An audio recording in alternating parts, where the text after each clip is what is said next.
Welcome to this S&D press conference, the last press conference of this year, a very special year for many of us and you.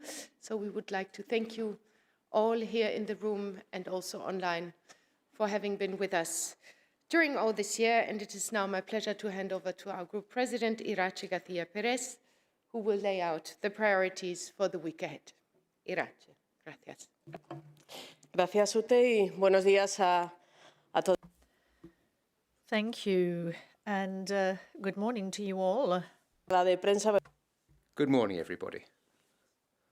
It's always a bit strange being in the press room, but it's a great delight, I must say, to be back physically here at the last plenary part session of the year. So after having got through a bout of COVID, and I'd like to thank everybody for their message of support over the last few days, I've recovered.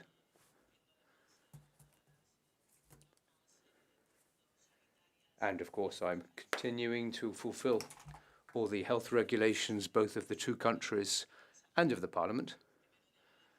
And I'd like to use this opportunity to send out a message. First of all, to thank the public health system.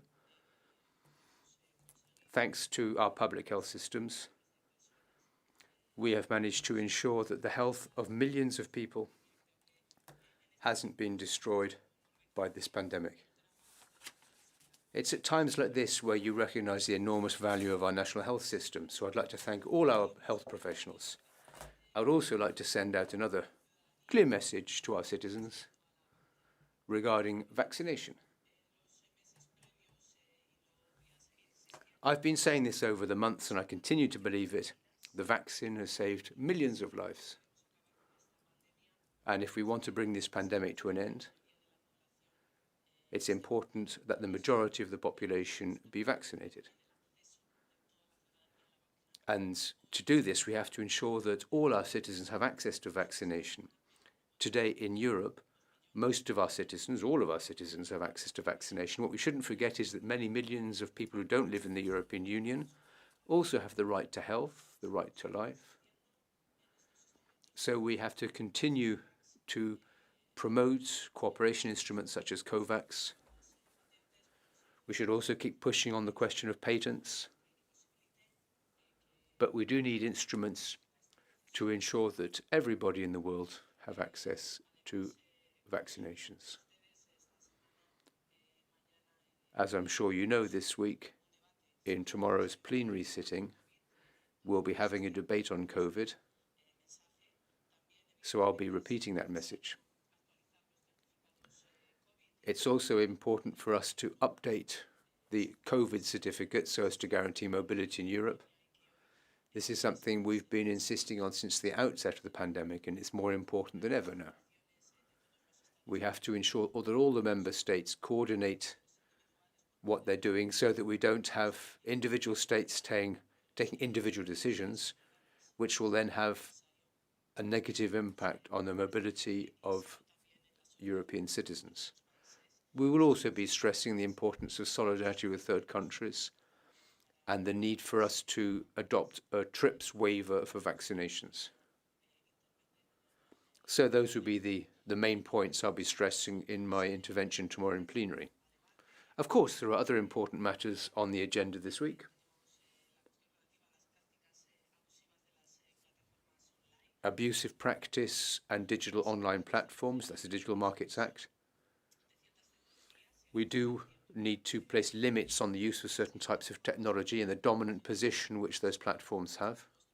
Our main principle is we have to protect consumers.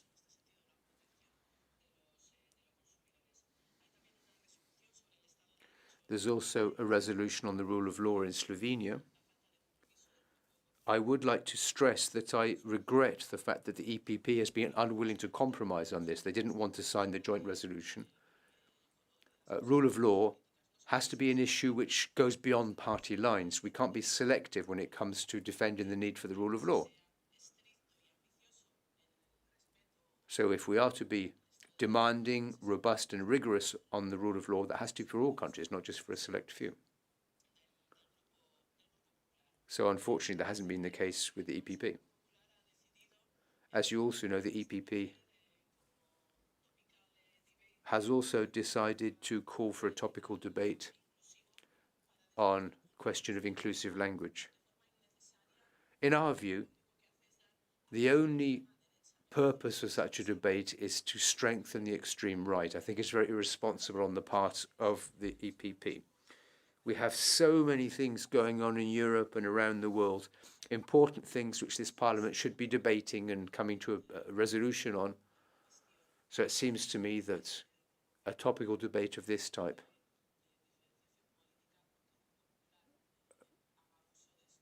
is politically motivated. The EPP will be using it. And for us, inclusive language is essential. I don't see why it should be some kind of joke that the fact the Commission states that inclusive language should be used, inclusive in all the different meanings of the word, gender, religion, and other considerations. So once again, this is not a laughing matter. And I think it's very, very irresponsible on the part of the EPP, which is simply stoking a pointless debate. And the only thing it is doing with this debate is leaving a wide open door for the extreme right. There will also be a debate on Me Too in the Parliament. This is another question of fundamental importance. We've been working on this for many years now. As you know, there was a very important Me Too movement in the European Parliament. And we've also had a major campaign to create awareness of issues related to sexual harassment and so on. And I think the European Parliament has done a lot to try to tackle this problem. Training of members, for example, that's of enormous importance. And our group will continue to insist on such training. We also have a report on the fight against online gender or sexual violence. We're moving towards the end of the year now, of course. I've just talked about questions related to gender.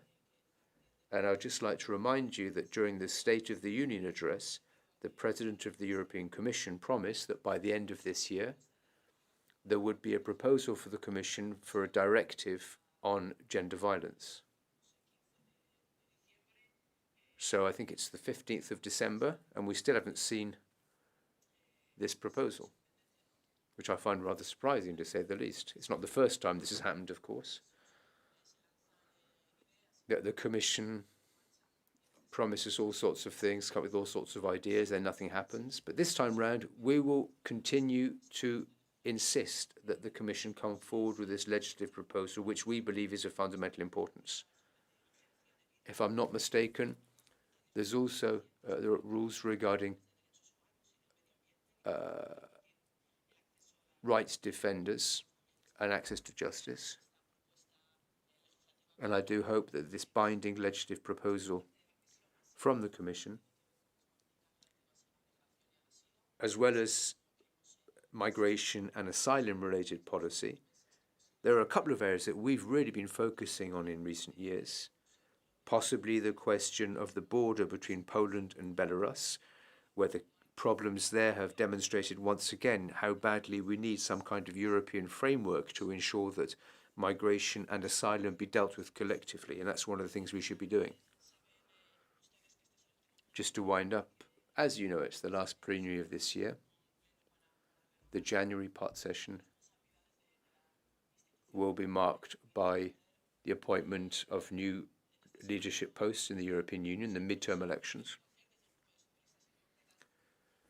The Socialist and Democratic Group has tried to ensure that we have an open and transparent process for this. Over the last few weeks, we've spent a lot of time in contact with delegation and heads of delegation regarding the situation. In our most recent meeting, we suggest that we continue these contacts with prime ministers, other groups, to try to take stock of where we are when it comes to these midterm elections. And we do hope that the conditions will enable us to establish a clear position for the negotiations. Once again, beforehand, we need to talk to all the heads of delegation and the Bureau so as to report back on all the contacts we've had. But I would like to stress that the decision we take will be a transparent and shared decision taken by the whole group. And I'm confident that we'll be taking a decision which lives up to our group's priority, which is to make clear its priority regarding the Parliament, as well as its ambitious objectives regarding the European Union, an important role for us as the second largest party or group in this House, at a time when we're doing very well in elections around the continent.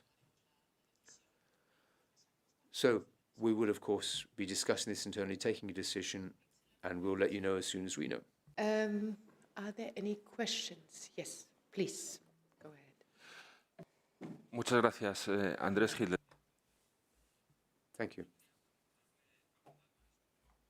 Picking up on the last point, I would like to know what position you'll be defending in that meeting. 2 weeks ago, you said that the Socialists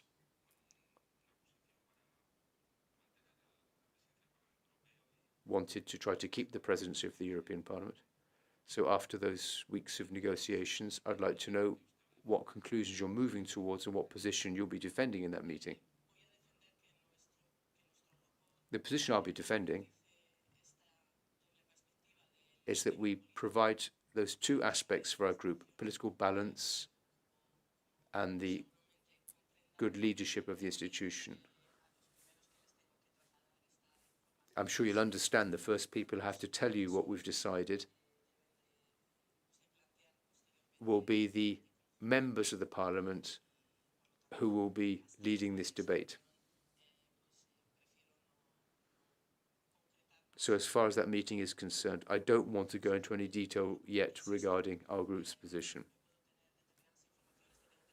I said I might have information which I'm expected to convey to others, but whatever decision we take won't be my decision. It'll be a decision taken by all the members of the S&D group.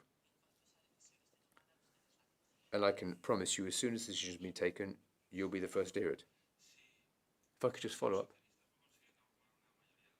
If the Socialists don't achieve a majority,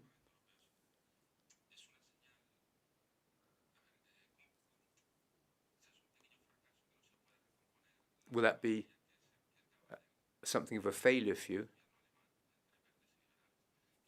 despite what's happened in Germany with the new government between Greens and the SDP? Why shouldn't this traffic light government in Germany not have an impact on the left in the European Parliament? We've always made it clear that the European Parliament should operate in autonomy. It shouldn't be buffeted by the storms of national governments back at home. So we think that the traffic light coalition is fantastic news for Germany and for Europe, for the various different policies in their government programme. But the European institutions have no reason whatsoever simply to reflect the makeup of any national governments. I don't really want to see that in terms of victories and defeats in these negotiations, in particular given the negotiations haven't started. So I think it's very much premature to start talking in those terms.